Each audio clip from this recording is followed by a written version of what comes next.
In this video, I'm going to cover exactly what house hacking is, how to go about the strategy, the different options or loans that you guys can leverage, and ultimately see if it's a good fit for you. What is happening, you guys? Michael Elefante here. What if I told you that you could live completely for free or even get paid to live in your own place? And at the same time, that would be your first ever real estate investment that could start your journey to a long and very fruitful investing career. Believe it or not, a lot of real estate investors don't start out investing in massive multifamily apartment complexes, really expensive Airbnb properties. A lot of them start out with a little strategy known as house hacking. House hacking is possibly the best way to start in real estate. Why is that? The main reason is you turn your own living quarters, so your own house or condo that you purchase, into your first investment. And then you don't have to stress about paying your own mortgage and paying another mortgage and worrying about tenants in there or renting it out as a short-term rental on Airbnb.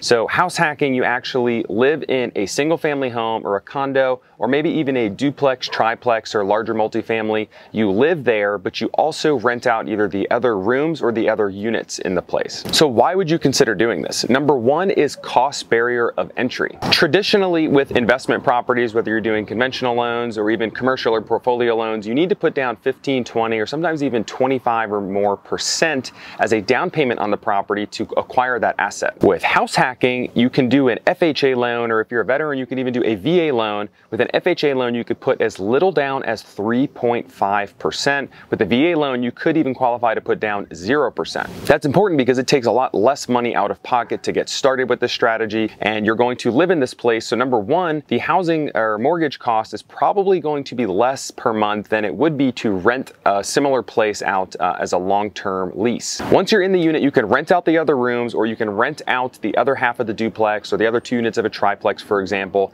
and whatever money you collect in rent each month can either offset your mortgage completely, or in some cases you can actually get paid to live in your own house, because if the rent you're collecting exceeds your monthly mortgage costs or living expenses, such as utility bills, then you guys are actually making money on your own house. So I hope you guys find a ton of value in my channel. If you do me a big favor, hit the like button below, and if you're not subscribed, consider subscribing to follow along for future content. Your own property can become your first ever investment. This is so powerful, not just because you can make money on it, but more importantly, because somebody else is going to help pay the house off for you. You're going to capture everything from 100% of the appreciation value, even though you only own 3.5% per se when first starting out on that property. Not just that, but it completely eliminates what is most people's largest monthly living expense. You don't have to raise your voice.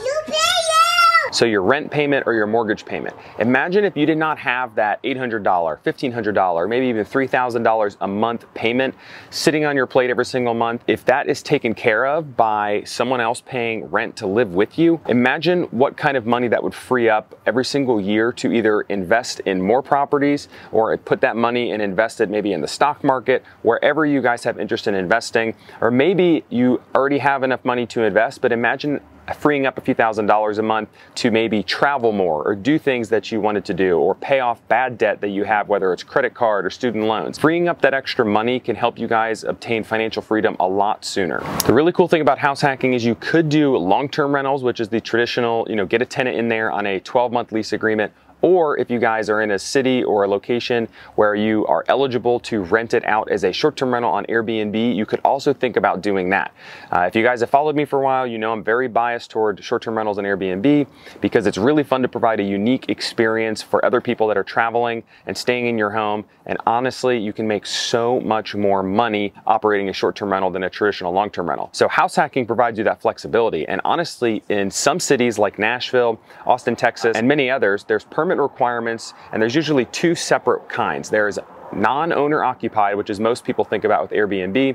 I'm going to buy this place and furnish it and rent it out purely for investment purposes, but I'm not living in the unit myself. And then there's owner occupied permits, which is basically house hacking, to where you rent out a portion of your house or maybe the other half of a duplex if you live there. So it provides greater flexibility for short-term rentals as well. I'm gonna throw this idea out there for you guys, and I kind of want to know what you think about this. Drop your comments below. Imagine doing an FHA loan or other home buyer loan to where you could put a lot less down than 20%. Now, if you need to live there for 1 to 2 years, whatever the requirements are based on the loan you get, then you can move out at that point in time, let's say 1 year down the road, and you turn the house into a full-time rental. So now it's going to be a cash flowing asset, and then you rinse and repeat. You could move into another duplex or multifamily or scale up however you want, live in that unit again for a low money down strategy, house hack there, and then rinse and repeat, move on and on. Over the course of time, you're going to be able to acquire more properties and much faster because now you have multiple cash flowing assets and you're still living for free or getting paid to live in your own place. Now, the way most loans are set up, especially conventional loans, which is what you guys would be doing if you're house hacking more than likely, let's just assume you're doing a 30-year fixed interest rate loan. Every single month you pay a portion towards principal and a portion towards interest. Now, the way these loans are set up is that the bank collects the majority of their interest up front, and then you get a little bit pay down in principal, and every single month you pay a little bit less in interest and a little more in principal.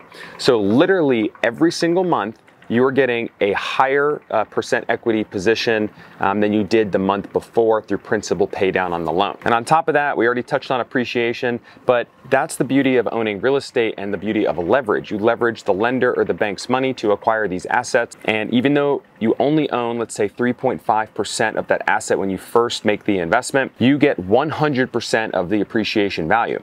So just for example's sake, let's say it's a $100,000 home, you put $3,500 down, but let's say in 2 years that a house appreciates to $105,000. You get to keep all $5,000 of that appreciated value, even though you only own a little bit of that house technically. That's one of the biggest beauties of owning real estate. And think about this also, over the course of time, as your equity position grows, you guys can actually tap into that equity or even do 1031 exchanges, which is basically deferring your taxes on the sale of that property and moving it into a new investment. You can also do things like a cash out refinance in the future, which essentially allows you to take on a new loan, and that new lender pays off the old lender, and you can pull out a certain amount of capital or equity from that property, which is a tax-free event. Now, you have to leave in typically 20+% equity position in that property or an 80% loan to value ratio.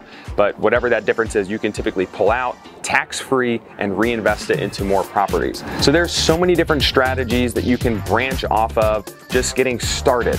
And getting started with house hacking is probably the #1 strategy that most people do not take advantage of, but should. You can turn your own home into your greatest asset. Hope you found some value in this video. Again, if you did, please throw me a like and consider subscribing to follow along for future content. If you have any questions or comments, or maybe you have other strategies that you guys have done personally, drop them in the comments below. I love hearing from you guys and hope to see you guys again soon.